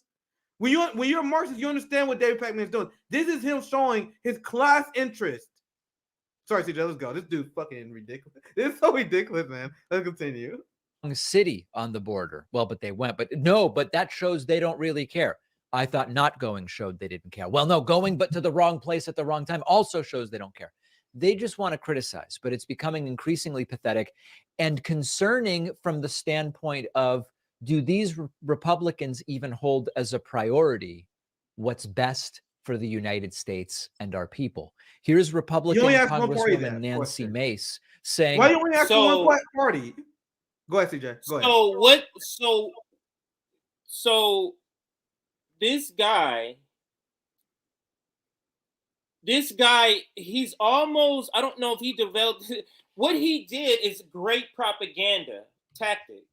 So it's like Joe Biden is getting demolished over going to Ukraine.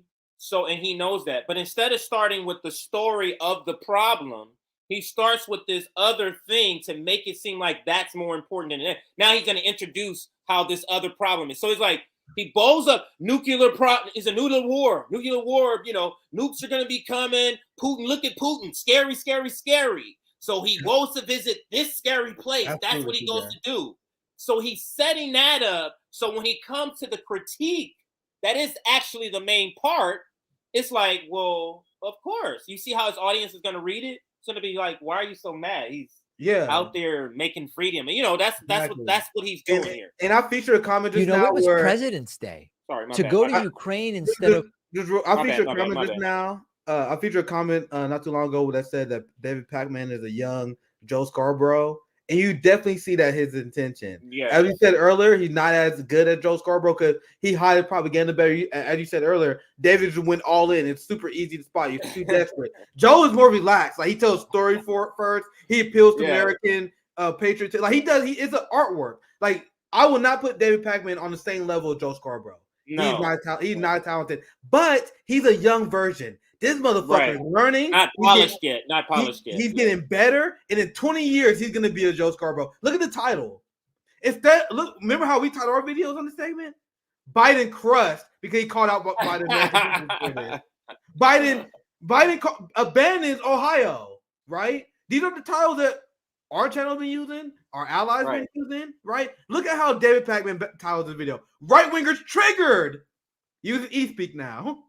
Right-wingers triggered by a Ukraine trip as Putin's speaker, deflecting from the fact that Biden abandoned these people, and now he's trying to make it about, right-wingers is triggered. This is internet propaganda. This is good, and not more than Joe's level, but you see what the title, not that high. Everything learning. Everything is planned, but it's not more than Joe level. He's getting there, but let's continue, CJ. Instead of Ohio, it was President's Day after all. Word salad, if you ask me, kind of an embarrassment on the world stage. And to be in Ukraine on President's Day, as was just mentioned, rather than going to Ohio, where Americans really are suffering on one of the largest environmental disasters in my lifetime, at least it is an embarrassment. And this. So I thought Americans were primarily suffering, Nancy and Republicans, from from inflation, from high energy prices, and well, this thing that just happened. So all the things you're listing, you see how he's trying to give them cover for other things. He's giving the Democrats cover for other things. Well, you told me this other thing was important. It's like, dude, this just happened. This new thing just happened. Go ahead, Nick. I'm cracking up so much. Nancy, but he don't even realize he makes their point here. Like, these people are so dumb. He was like, the American people are suffering because of inflation and all these serious issues. Do you care about that, Nancy? The point is that if the American people are suffering this much, David, why is Biden sending so much money to Ukraine?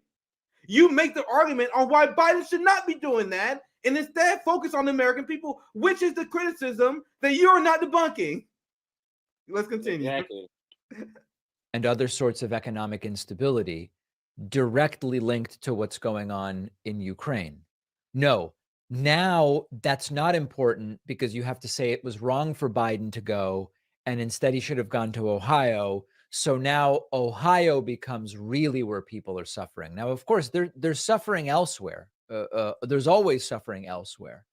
And Joe Biden's no longer in the basement, but he's in the wrong place. So that's bad as well. Why didn't he go to the border yesterday? I mean, it's President's Day after all. So we've talked about this before.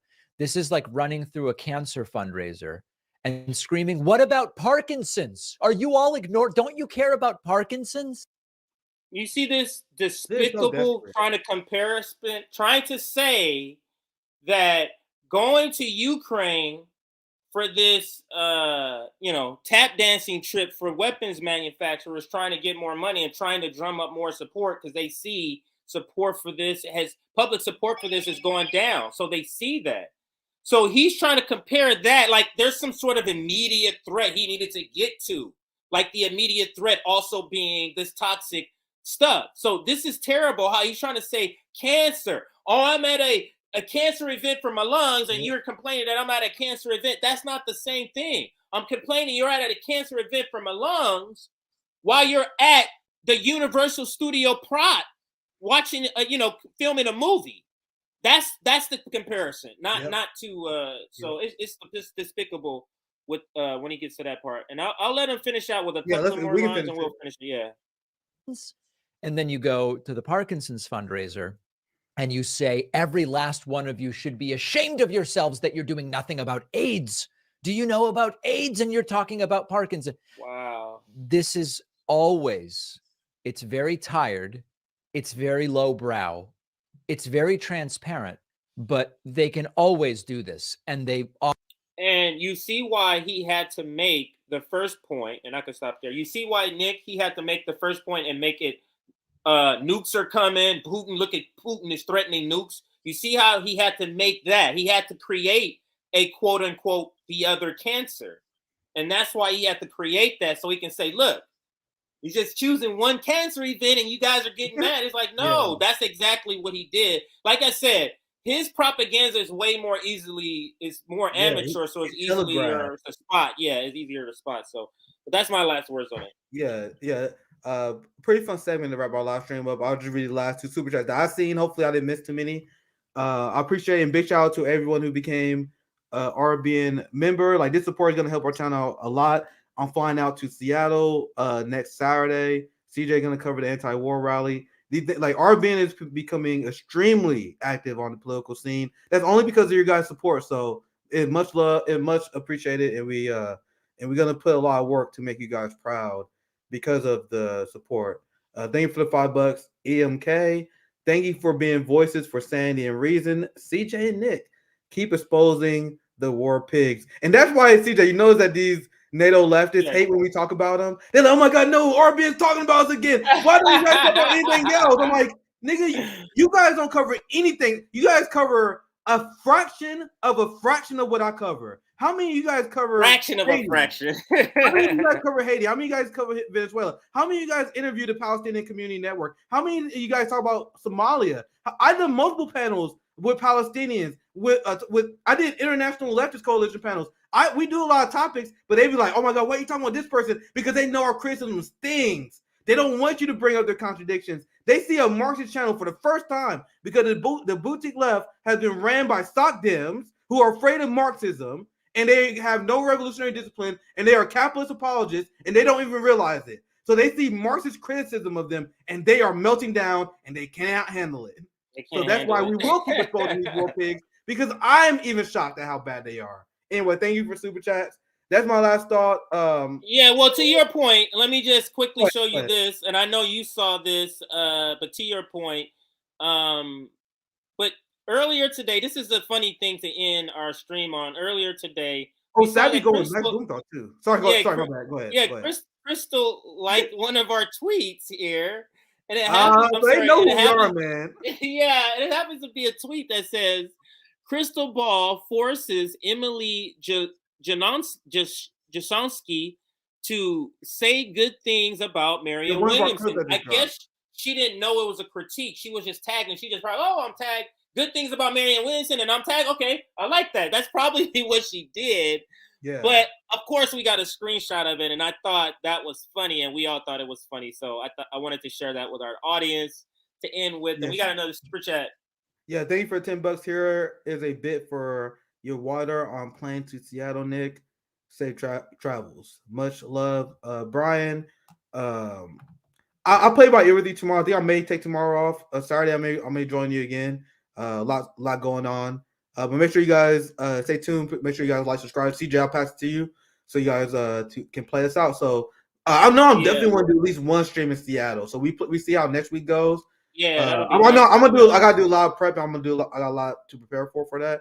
So we play next week by ear, but I'm definitely gonna do at least one stream down there. I'm very interested because what I'm gonna do, I want to talk to these people, learn organizing techniques, and they celebrating a big victory in Seattle right now, and expand our coalition. See like who we can bring on our side, what we can learn. That's what I'm loving about this. It should be good. It should be good.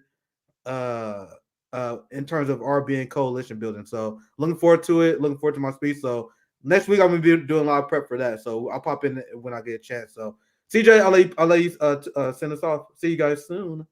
All right. See you.